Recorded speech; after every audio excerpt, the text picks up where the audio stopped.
বিচার কার্যক্রম আরো দ্রুত করার উদ্যোগ এই সরকারকে নেওয়া উচিত। সুপ্রিম কোর্ট এক্সস্ট করতে গেলে আপনি 30 বছরেও একটা বিচার complete in it's complete sense, তাহলে তো 30 বছর বা 25 বছর দেশে নির্বাচন হবে না। এটা তো একটা অযৌক্তিক দাবি। ভিকটিম আপনার পরিবার, আপনার ভাইয়ের কথা আমরা সবাই জানি, শহীদ মুগ্ধ।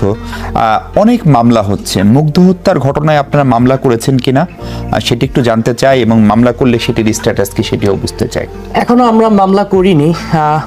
আমরা ইতিমধ্যেই অনেক জায়গায় এই ব্যাপারে পরিষ্কারও করেছি আমরা মামলা কেন করছি না। কারণটি হলো এই যে আমরা দেখতে পারতেছি বর্তমান সময়ে এসে যে এই শহীদ পরিবারদেরকে নিয়ে যে মামলাগুলো করা হচ্ছে, তার মধ্যে আমাদের স্বরাষ্ট্র উপদেষ্টা যিনি আছে তিনি নিজেও একদিন মিডিয়ার সামনে বলেছে যে অহেতুক মামলাগুলো করা হচ্ছে এবং বাদীদের নাম, আসামিদের নাম অহেতুক সেই মামলাতে ঢুকানো হচ্ছে। তো আমরা চাই না মুগ্ধর মামলাটি নিয়ে কোনো নিরপরাধ ব্যক্তি যে এটা নিয়ে কোনো রকম হ্যাসেলের সামনাসামনি করুক।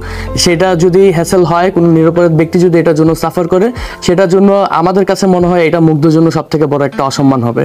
যার কারণে আমরা এখন পর্যন্ত মামলা করিনি। তবে আমরা মামলাটি গুছাচ্ছি, আমরা বিভিন্ন তথ্য প্রমাণ গুছাচ্ছি। আমরা ইতিমধ্যেই কিছু সিসিটিভি ফুটেজ এবং কিছু প্রমাণও পেয়েছি সম্পূর্ণ নিজের ব্যক্তিগতভাবে। আমরা এখনো রাষ্ট্রের থেকে ওইরকম কোনো সাপোর্ট পাইনি। সম্পূর্ণ নিজের পরিবারের উদ্যোগে আমরা কিছু প্রমাণাদি গুছিয়েছি এবং ইনশাল্লাহ আশা করা যায় আমরা খুব দ্রুত এই মামলাটি ফাইল করব এবং স্পেসিফিকভাবে এই মামলাটি ফাইল করব। জি, ধরেন মুগ্ধর যে ঘটনা, সেই ঘটনাটা পত্র পত্রিকায় টেলিভিশনে ফুটেজ রয়েছে, একটা নির্দিষ্ট এলাকা রয়েছে, একটা নির্দিষ্ট সময় রয়েছে, এবং তখন অনেক জায়গায় সিসি ক্যামেরা সক্রিয় ছিল। ওই এলাকায় পুলিশের কে কর্তব্যরত ছিল, ওই এলাকায় যদি অন্য কেউ থাকে, রাজনৈতিক কোনো শক্তি, তাদেরও ডিউটি ডিস্ট্রিবিউট ছিল, সেগুলো গোয়েন্দা সংস্থার পক্ষে জানা কঠিন না। ফলে সেই সহযোগিতা রাষ্ট্রের কাছ থেকে পাননি বললেন আপনি, আপনাকে আসলে চেয়েছিলেন এবং কেন পাচ্ছেন না? আপনিও তো এখন জুলাই স্মৃতি ফাউন্ডেশনের সঙ্গে যেহেতু সম্পৃক্ত, সেটি প্রত্যক্ষভাবে না হলেও সরকারেরই একটা অংশ বটে।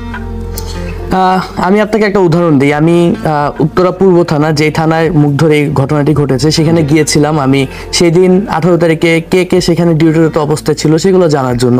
কিন্তু তারা আমাকে কোনো রকম তথ্যই দিতে পারেনি। তারা আমাকে বলেছে যে তাদের থানা পুড়িয়ে দেওয়া হয়েছে এবং তাদের কাছে কোনো ডিটেলস নাই। আমি তাদেরকে জিজ্ঞাসা করছি আপনাদের তো ডিজিটাল রেকর্ড তো থাকা উচিত, সফট কপি থাকা উচিত, কিন্তু তারা আমাকে সেটা বলছে তাদের কাছে সেটাও নাই। আগের সরকার যখন যায় বা আগের সরকারের লোকেরা সেইগুলো রেকর্ড মুছে দিয়ে তারপর গিয়েছে। আমি পুলিশের বিভিন্ন ঊর্ধ্বতন কর্মকর্তাদের সাথে যোগাযোগ করেছি, কিন্তু কেউ আমাকে স্পেসিফিক ভাবে এটা সমাধান দিতে পারে নাই। তার মানে আমি ধরেই নিয়েছি যে আমি এখান থেকে কোনো হেল্প পাবো না, যা করতে হবে আমাকে নিজেই করতে হবে। তবে অবশ্যই কিছু ছোট হেল্প আমরা সরকার থেকে পেয়েছি। যেমন আমরা যে সিসিটিভি ফুটেজগুলো ছিল সেগুলো তো ইতিমধ্যেই তারা মুছে দিয়ে সেইগুলো ডিলিট করে দিয়েছিল। আমরা সেগুলো নিয়ে ফরেনসিক ডিপার্টমেন্টের কাছে গিয়েছি সেগুলো রিকভার করার জন্য, কিন্তু তারা আমাদেরকে সেগুলো রিকভার করে দিতে পারেনি। তো এখন পর্যন্ত বলতে গেলে তারা চেষ্টা করেছে, কিন্তু আমাদেরকে এখন পর্যন্ত কোনোভাবে সহযোগিতা করতে পারেনি। কিন্তু আপনি বলছেন জুলাই শহীদ স্মৃতি ফাউন্ডেশন সরকারের একটি পার্ট, প্রত্যক্ষ পরোক্ষ যেটাই বলেন সরকারের একটি পার্ট বলেছেন, কিন্তু সেটা আসলে পার্ট না সরকারের। আমাদের কমিটিতে সরকারের বিভিন্ন লোকজন থাকলেও তারা শুধুমাত্র শহীদ আহতদের ব্যতীত আর কোনো বিষয়ে আমাদের ফাউন্ডেশনে আর কোনো বিষয়ে সরকারিভাবে কোনো রকম সহযোগিতা করে না। যার কারণে আপনি বলতে পারেন প্রত্যক্ষ পরোক্ষ কোনোভাবে এটি সরকারের অংশ নয়। কিন্তু যেহেতু সরকার প্রধান আছেন, এটির সঙ্গে একাধিক উপদেষ্টাও আছেন আমি যদি ভুল না করি, এবং এটার ফাইন্যান্সিংও সম্ভবত সরকারের অংশ থেকে আসে, সেই অর্থে কি এটিকে সরকারি সমর্থন পুষ্ট বললে ভুল হবে? আপনি যদি বলেন চিফ অ্যাডভাইজার মাননীয় প্রধান উপদেষ্টার ত্রাণ তহবিল, এটি যদি এটার থেকে টাকা আসা মানে যদি বলেন সরকারের থেকে আসা, তাহলে ঠিক আছে, একবার সরকার থেকে আমাদের কাছে টাকা এসেছে, একটা অ্যামাউন্ট এসেছে, তারপরে কিন্তু আর কোনো টাকাই আমাদের সরকার থেকে এসে নেই। বাংলাদেশের সব মানুষ এই ফান্ডে ডোনেশন করে থাকে এবং সেই ডোনেশনের টাকা থেকে এই ফাউন্ডেশন কার্যক্রম চলমান হয়। আমি স্ট্রিংটা আপনাকে পেয়ে আর একটা প্রশ্ন করি। আমরা এই জুলাই আগস্টের শহীদদের তালিকা করার সময় দেখলাম যে আমাদের রাজনৈতিক দল, বৈষম্যবিরোধী ছাত্র আন্দোলন, বিভিন্ন প্রতিষ্ঠান যারা নিহত তাদেরকে নিজের বলে খুব সগর্বে দাবি করছেন যে তিনি আমার দলের বা আমার প্রতিষ্ঠানের। তারপরে আমরা দেখলাম যারা আহত, যারা পঙ্গু হাসপাতালে, চক্ষু ইনস্টিটিউটে যার চোখ নাই হাত নাই, তাদের খোঁজ খবর যতটুকু প্রত্যাশিতভাবে নেওয়ার কথা ততটুকু নেওয়া হয়নি। সে জায়গাটা কি খানিকটা উন্নতি হলো ফাউন্ডেশন আসার ফলে? যারা আহত হলেন তাদের চিকিৎসা, কয়েকজনকে বিদেশে পাঠানোর খবর আমরা জানি, সেই জায়গাটা খানিকটা উন্নতি হয়েছে? অবশ্যই উন্নতি হয়েছে। ফাউন্ডেশনটি আসার পর সরকারের সাথে এই আহত এবং শহীদদের পরিবারদের যেই যোগাযোগের ঘাটতিটা ছিল, দূরত্বতা ছিল, সেটি অভাবটা আমার মনে হয় আমাদের ফাউন্ডেশনের মাধ্যমে পূরণ হয়েছে। কারণ যারা শহীদ পরিবাররা আছে, যারা আহতরা আছে, তাদের ডিরেক্টলি সরকারের সাথে যোগাযোগ করার কোনো মাধ্যম ছিল না। আমি জানি না আপনারা জানেন নাকি, আমি যতটুকু জানি কোনো মাধ্যম ছিল না।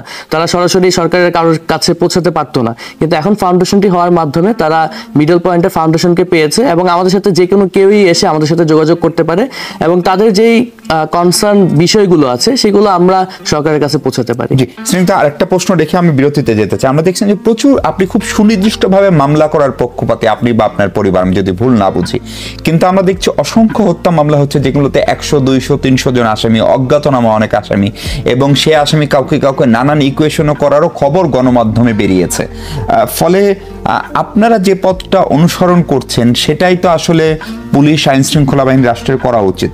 আপনাদের উপরে এরকম মামলা করার নিশ্চয়ই চাপ ছিল, আপনার সেই চাপটা কিভাবে সামাল দিলেন, অথবা আদৌ চাপ ছিল কিনা সেটা নিয়ে কথা বলবো আমরা। দর্শক, তার আগে যে আপনাদের প্রতি মামলা করার কোনো চাপ ছিল কিনা এবং কেন এত সুনির্দিষ্টভাবে মামলা করতে হচ্ছে, যেখানে অসংখ্য মামলা হয়েছে, যেখানে অনেকেই হত্যার আসামি করা হয়েছে, আপনারা এই পথটা কেন বেছে নিলেন বা কিভাবে বেছে নিলেন?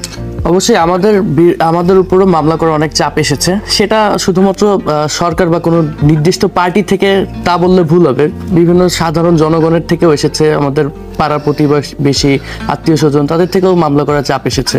কিন্তু আমরা আমাদের কথায় অটল ছিলাম যে আমরা চাই না মুগ্ধর কারণে কোনো নির্দোষ ব্যক্তি সাফার করুক, যার কারণে আমরা মুগ্ধর জন্য এই অসম্মানটি বয়ে আনতে চাইনি, যার কারণে এতদিন ওয়েট করা, আমরা এখনো তথ্য প্রমাণাদি কালেক্ট করছি এবং যার কারণেই আমাদের এই পথে হাঁটা যে আমরা সবার মতন বা অন্যদের মতন যারা ভুল করেছে, যাদের কারণে নির্দোষ ব্যক্তিরা সাফার হচ্ছে, তাদের মতন আমরা এই ভুল কাজটা করিনি এবং এই পথ বেছে নিয়েছি। আপনারা তো নিশ্চয়ই হত্যাকাণ্ডের বিচার চান। এখন ধরেন নির্বাচনের একটা সময়সীমা নিয়ে আলোচনা চলছে, ডিসেম্বর 25 অথবা 26 জুন, এবং এই সময়ের ভিতরে বিচার করা সত্যিই কঠিন। যে আন্তর্জাতিক ট্রাইব্যুনালে আওয়ামী লীগের সাবেক প্রধানমন্ত্রী শেখ হাসিনা সৈন্যদের বিচার শুরু হচ্ছে, সেখানে কাদের মোল্লার যে রায়টি হয়েছিল সেটি হতে প্রায় 2.5 বছর লেগেছিল, প্রাথমিক রায়টি হতে। ফলে 2 থেকে 2.5 বছর সময় লাগেই। ফলে আপনারা যদি বিচার চান তাহলে কোন সরকারের কাছে চান? নির্বাচিত সরকার আসলেও কি বিচারটি হবে, নাকি এই সরকারকে বিচার করে যেতে হবে? আমরা বিশ্বাস করি যেই সরকারি নির্বাচনের মাধ্যমে আসুক না কেন, তারা এটি খুব ভালো করেই জানবে এবং মনে ধারণ করবে যে তারা কিভাবে এই নির্বাচনটি পেয়েছে এবং কিভাবে ক্ষমতাটি পেয়েছে।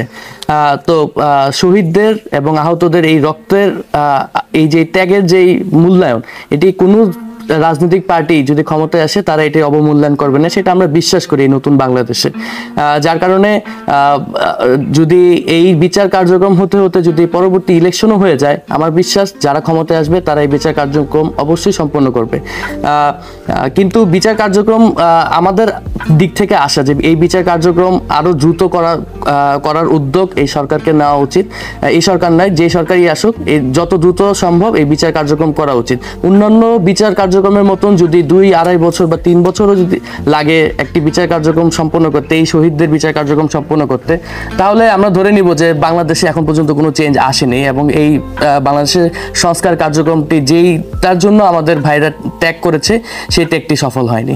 জি, ব্যারিস্টার রুমিন ফারহানা, আপনি যেহেতু নিজেও আইনজীবী, আপনার কাছে একটা একদম বিনীত প্রশ্ন।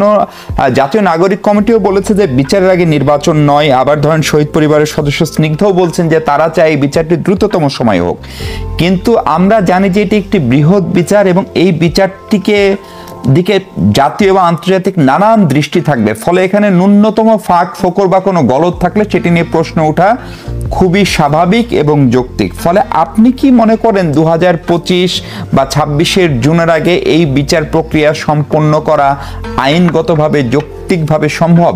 আর তা যদি না হয় তাহলে নির্বাচনের পরেই তো এই বিচার প্রক্রিয়া অব্যাহত থাকতে পারে। দেখুন, আমি ঠিক সেটাই বলতে চাইছিলাম যে বিচার এবং নির্বাচন একটি আরেকটি প্রতিদ্বন্দ্বী নয়। নির্বাচন নির্বাচনের মতন হবে, বিচার বিচারের গতিতে চলবে।